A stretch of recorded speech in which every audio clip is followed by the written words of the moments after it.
What's up, nerds? Or should I say, what's up, demigods? Okay, so I just watched the latest episode, episode 6 of Percy Jackson, and I have thoughts about this episode, and most of you are probably not going to like it because you guys did not like the fact that I did not like the last episode.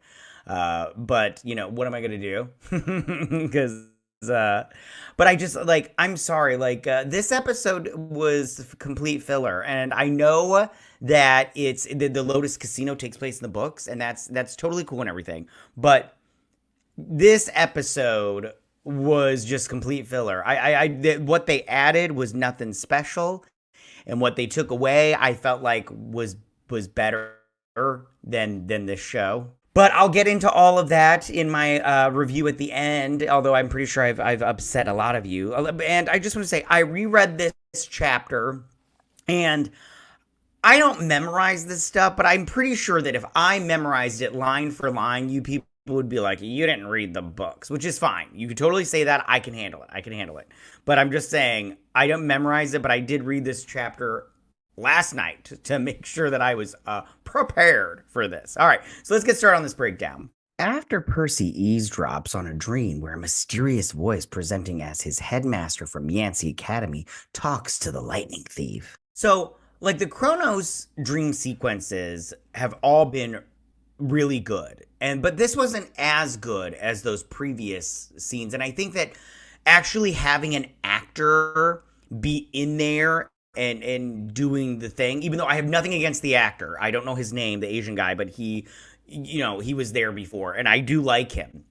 But I feel like having him in there, an actor in there, was not as menacing in my opinion, and I just was like, I mean, it was fine, but I just didn't get the same reaction like I did before. Like before, when I saw those sequences, I was like, this is good. This is good. This one I was just like, I got why they did it.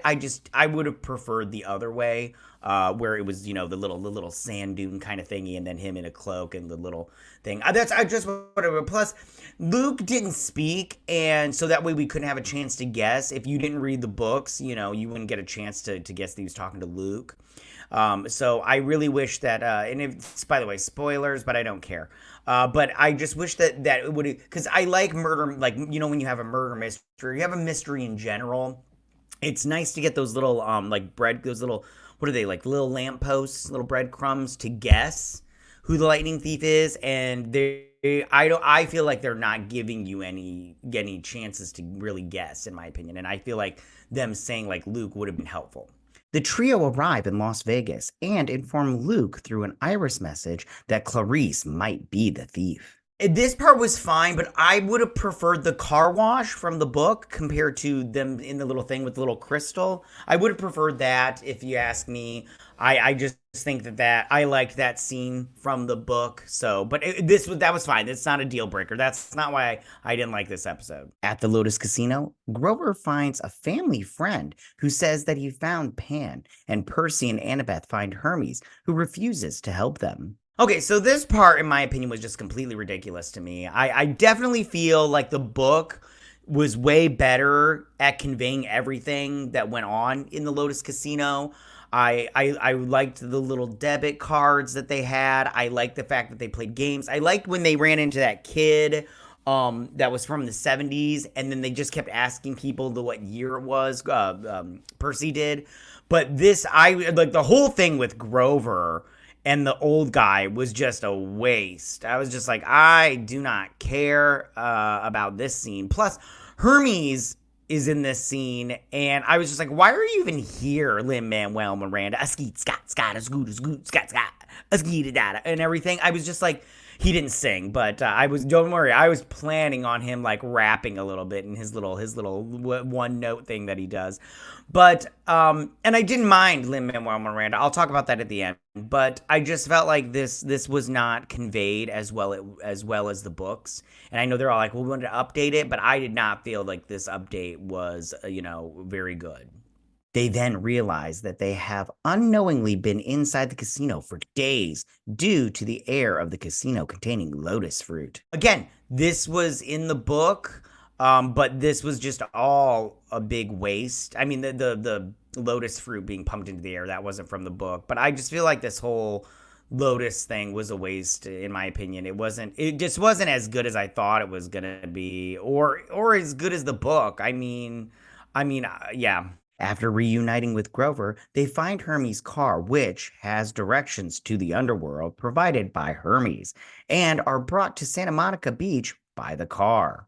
I felt like they should have done the taxi driver at the Lotus Casino with the casino debit cards. I felt like they should have done that. I felt like that was way better. I also felt like it was more comedic in terms of like when he puts the debit card into his machine and it like does the infinity sign, and then Annabeth is like, you can keep the change, just get us there toot sweet and everything. And so like he drives 95 the whole way there. I thought that was really fun in the books, and I didn't feel the same thing. I feel like Percy being all like, how hard is it to drive a car? And then them, not doing like stop and break. It's like, so we've seen it a million times before, and it just wasn't, I felt it was too childish. It wasn't funny.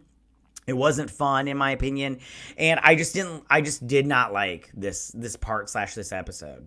In the water, Percy learns from a Nereid that his quest's deadline has passed and his father has left to prepare for war. I'm glad they showed the Nereid. I said before when she was in the St. Louis thing, we didn't get to really see what she looked like, but I totally forgot. Because in this chapter, in the book, she talks about how she had to, like, stretch herself. And I was like, oh, okay, that makes sense now. I should have went back and read the whole book again right before this show. But I read it, like, a month ago before the show started. But I did like that they showed her, and she looked more like a person, had a face and everything. But yeah, I did like that. Percy vows to continue his quest and is provided with 4 pearls to escape the underworld. And that's the end of the episode, you guys. And remember, those pearls don't come for free. There's no such thing as a free lunch. So just so you know. So remember that. Annabeth says that in there. So some positives of this episode was that I did like the CGI on the Nereid. I think that the CGI in this show for a TV series is very good. I think that a lot of TV shows, they can kind of skimp on the CGI, and I think that this show is not doing that, and I personally appreciate that a lot. Lin-Manuel Miranda, did not have a problem with him. I'm not an overwhelmingly huge fan of Lin-Manuel Miranda, but he did do a good job. I can't take that away from him. If you do a good job, I will totally, even if I don't like you, then I will be like, hey, I don't care for you, but you did a good job. There's no getting around that, and that's just the end of that. So Lin-Manuel Miranda, even though I didn't like Hermes in this episode, I did think he did a good job. So kudos to him. But this episode, in my opinion, was complete filler. I know, like I said before, I know it's in the books, but it was a little bit of a bore fest. The whole time they're in the Lotus Casino, they're like, don't let us forget. And then like Grover was all like, I'm sorry, who are you again? Which I want to talk about that kid. Like, oh my God. But I'm glad to see one thing that I saw in the preview, because they show the preview at the end or whatever for the next episode. I'm glad to see in the next one that they're going to Krusty's Water Palace, because I was afraid that they were going to skip that like they did in the movie, and I'm glad they're not, because I thought that part was kind of fun in the book.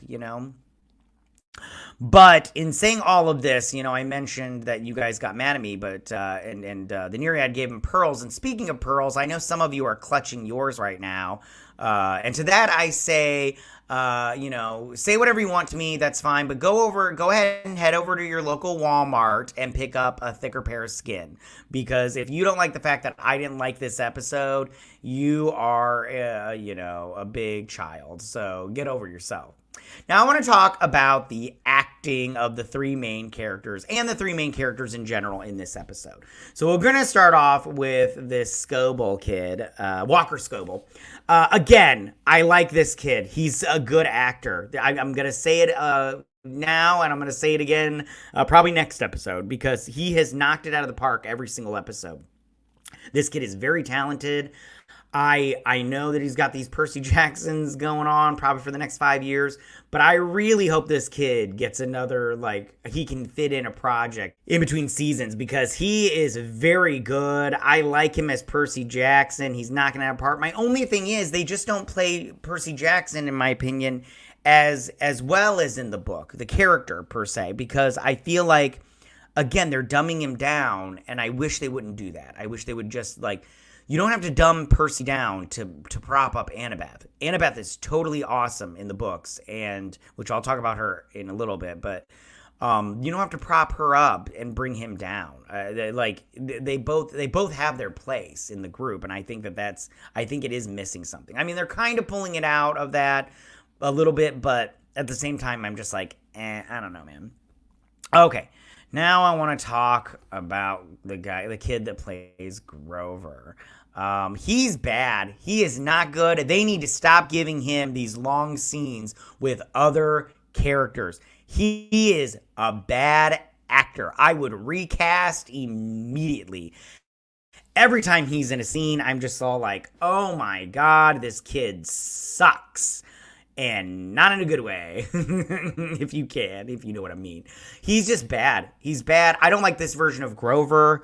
I feel like this version of Grover is kind of, he is not too far from the book. It's just, I just don't like this kid as an actor. He's just not talented, in my opinion. Like, he can when he's face acting and he's not talking, but he can, in my opinion, he can just not deliver lines. And every time he's just talking, I'm just like, this is so cringe. Like, it's so bad. It's so bad. All right, and then finally, I just want to talk about Leah Jeffries as Annabeth. Now, I've said it before. I'll say it again. This is not Annabeth from the books. It's just not.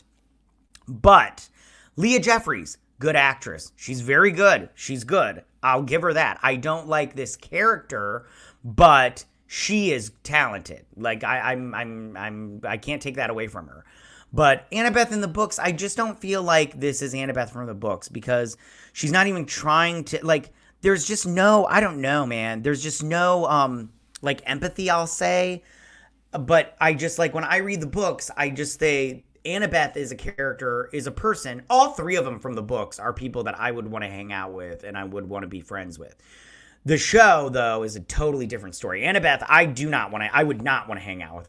I was like, I'd just be straight up like, I don't want to be around you. You're not, like, a good person, in my opinion. You're just very, like, I don't know. You seem angry all the time. And I'm not interested. I'm not interested in that. So I hope they can pull it out by the end of the season and then maybe just, like, course correct in season 2. And make it the Annabeth that I know and love, but I doubt it. We'll see. I'm pretty sure they're high on their own supply over there at Disney. Rick Riordan, that asshole. Okay, but that is my breakdown and review of this episode. You guys, tell me what you guys think about this episode. Did you like it? Did you not like it? What was your favorite part? Are you like me? Did you think it was just filler? I mean, even though again it's from the book, but I just feel like. I felt like they could have fit in so much more in this episode if they would have wrapped that Lotus casino up a lot faster, like kind of like they did in the book. Like the book, it wasn't very long, I felt, and plus I don't remember the summer solstice being over by the time in fact I'm pretty sure I have to read the next couple of chapters, but I'm pretty sure they made it on the day of the summer solstice, and it's past, so they're preparing for war.